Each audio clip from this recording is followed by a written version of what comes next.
Hey guys, welcome to my online CA. मेरा नाम है दिव्यश और गाइस आज की इस वीडियो में हम लोग बात करने वाले हैं कि एक एनआरआई को इनकम टैक्स रिटर्न कैसे फाइल करनी चाहिए। जी हाँ, तो गाइस मैंने पिछले कुछ वीडियोस के अंदर ऑलमोस्ट एक इंडिविजुअल को कैसे फाइल करनी चाहिए, सैलरी पर्सन को, आर्मी पर्सन को, या फिर एक स्टूडेंट को, हाउसवाइफ को, बिजनेस पर्सन को, ये सब मैं कवर कर चुका हूं। अगर आपने वो वीडियोस नहीं देखे तो उन वीडियोस को डिस्क्रिप्शन के अंदर मैं डाल दूंगा, तो वो वीडियो सबसे पहले जाके जरूर देखिएगा। तो गाइस वीडियो को शुरू करने से पहले मैं बताना चाहूंगा, अगर आप अपनी इनकम टैक्स रिटर्न एक एक्सपर्ट के थ्रू अगर फाइल करवाना चाहते हैं तो आप हमारी वेबसाइट www.myonlineca.in पर जाकर फाइल करवा सकते हैं। तो चलिए गाइस वीडियो को शुरू करते हो, मैं बताऊंगा आपको कि एक एनआरआई को इनकम टैक्स रिटर्न फाइल जो है कैसे करनी चाहिए। तो चलिए गाइस शुरू करते हैं। तो देखिए गाइस, बेसिकली मैं आपको बताना चाहूंगा कि एक एनआरआई को इनकम टैक्स रिटर्न जो है फाइल करने से पहले कुछ चीजों का यहाँ पे आपको ध्यान रखना पड़ेगा। तो देखिए, जो आईटीआर है वो सेम तरीके से फाइल होती है जैसे एक नॉर्मल पर्सन, मतलब रेजिडेंशियल पर्सन जो फाइल करता है, उसी तरीके से एक एनआरआई को भी फाइल करनी चाहिए। तो गाइस यहाँ पे आपको सबसे पहले आईटीआर जो फॉर्म्स होते हैं उसके बारे में यहाँ पे आपको ध्यान में रखना चाहिए।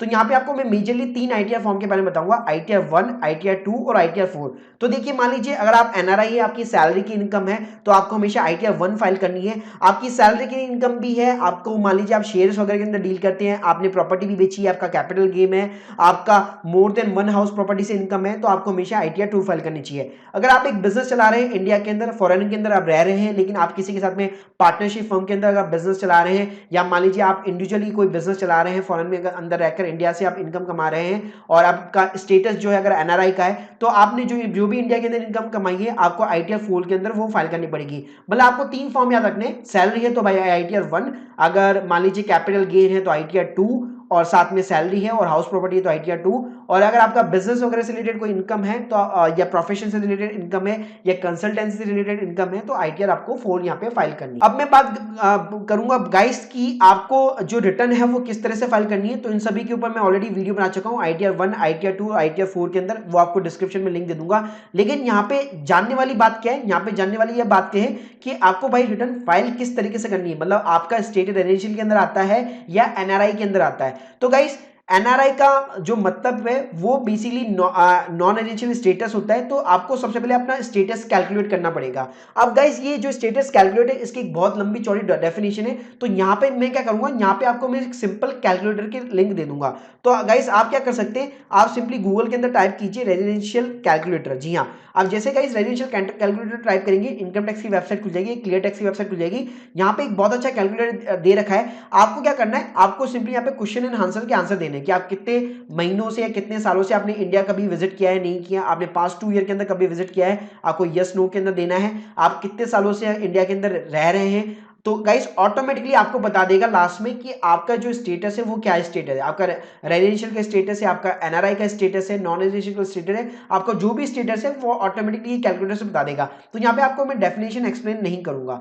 तो गाइस अब मैं बात करना चाहूंगा कि भाई अब बात आती है, अगर मैं एक एनआरआई हूं तो मेरी जो इनकम है वो टैक्सेबल है या नहीं है। तो गाइस देखिए, यहाँ पे जो आपकी इनकम है जो आप अब्रोड के अंदर कमा रहे हैं वो यहाँ पे इंडिया के अंदर टैक्सेबल नहीं होगी, लेकिन जो इनकम आपको इंडिया से मिल रही है, जी हाँ, अगर आप एक एनआरआई है, मान लीजिए आपने अपना एक एनआरओ अकाउंट खुलवा रखा है इंडिया के अंदर, जहां पे आपने एफडीज वगैरह करा रखी है, तो उसके ऊपर जो इनकम आ रही है वो बेसिकली टैक्सेबल है डेफिनेटली। या इसके अलावा इंडिया से, मतलब अल्टीमेटली आपको ये ध्यान में रखना पड़ेगा कि भाई इंडिया से जो भी आपकी इनकम है ना उसके ऊपर भाई आपको टैक्स पे करना पड़ेगा, राइट। लेकिन अगर आप रेजिडेंट है तो आपकी ग्लोबल इनकम भी यहाँ पे टैक्सेबल होगी, लेकिन आपके अगर आप एनआरआई है तो आपकी केवल जो इंडिया की इनकम है वो केवल टैक्सेबल होगी। अब मैं बात करूंगा गाइस, जो एनआरआई पर्सन है, मान लीजिए कोई बंदा कनाडा के अंदर रह रहा है और इंडिया के अंदर वो कहां कहां से कमा सकता है, मतलब ये एक प्रैक्टिकल एग्जांपल लेके चलते हैं। तो गाइस सबसे पहले बात करूंगा सैलरी की। जी हाँ, तो मान लीजिए गाइस अगर आप कनाडा के अंदर रह रहे हैं लेकिन कोई इंडियन कंपनी के लिए काम कर रहे हैं जो इंडिया से आपको सैलरी प्रोवाइड कर रही है, तो इसका मतलब गाइस आपकी जो इनकम है वो इंडिया से आ रही है, राइट। तो उसके ऊपर यहाँ पे बेसिकली आपको जो जो नॉर्मल यहाँ पे इंडिया के अंदर पर्सन टैक्स पे करता है उसी तरह से आपको सैलरी के ऊपर टैक्स पे करना पड़ेगा। तो उस केस में आपको आईटीआर 1 फाइल करनी पड़ेगी। अगर मैं बात करूं, अगर आपकी मान लीजिए आप कनाडा के अंदर रह रहे हैं लेकिन आपकी बहुत सारी हाउस प्रॉपर्टीज है इंडिया के अंदर और वहां से आपको भाई रेंटल आता है, मतलब डायरेक्टली आपके एनआरओ का जो बैंक अकाउंट है उसके अंदर अगर आपका रेंट डिपॉजिट होता है, तब भी गाइस आपको आईटीआर 2 यहाँ पे फाइल करनी पड़ेगी, क्योंकि आपकी जो इनकम है वो इंडिया से आ रही है। उसके बाद में गाइस जो अदर सोर्सेस हो गए, मान लीजिए बैंक की कोई एफडी हो गई, आपने कोई इन्वेस्टमेंट कर रखी है वहां से आपको इंटरेस्ट मिल रहा है, तो जो भी अदर सोर्सेज हो गए वहां से भी अगर आपको इंडिया से इनकम आ रही है तो उसके ऊपर भी आपको रिटर्न फाइल करनी पड़ेगी। और ये जो इनकम है आप आईटीआर 1 या आईटीआर 4 या आईटीआर 2 के अंदर यहाँ पे आप शो कर सकते हैं। उसके बाद में आपका कोई बिजनेस वगैरह रन कर रहे हैं तो आप ITR 4 के अंदर ये फाइल कर सकते हैं। अगर आपका कोई कैपिटल गेन है, आपने कोई प्रॉपर्टी बेची है, आप शेयर मार्केट के अंदर डील करते हैं इंडिया के अंदर गाइस, तो बेसिकली आपको यहाँ पे ITR 2 फाइल करनी पड़ेगी। अब गाइस जैसे नॉर्मली NRI को बेसिकली जो नॉर्मल जो रेजिडेंशियल पर्सन होते हैं उनको डिडक्शन अवेलेबल होती है, similarly kind of guys NRI को भी यहाँ पे कई सारी यहाँ पे इनकम टैक्स के अंदर रियायत दी गई है, डिडक्शन दी गई है। वो कौन सी दी गई है? जैसे मान लीजिए उनका कोई लाइफ इंश्योरेंस का प्रीमियम पेमेंट है वो उनको दिया गया है, उनकी जो चिल्ड्रन की फीस है वो उनको दी गई है।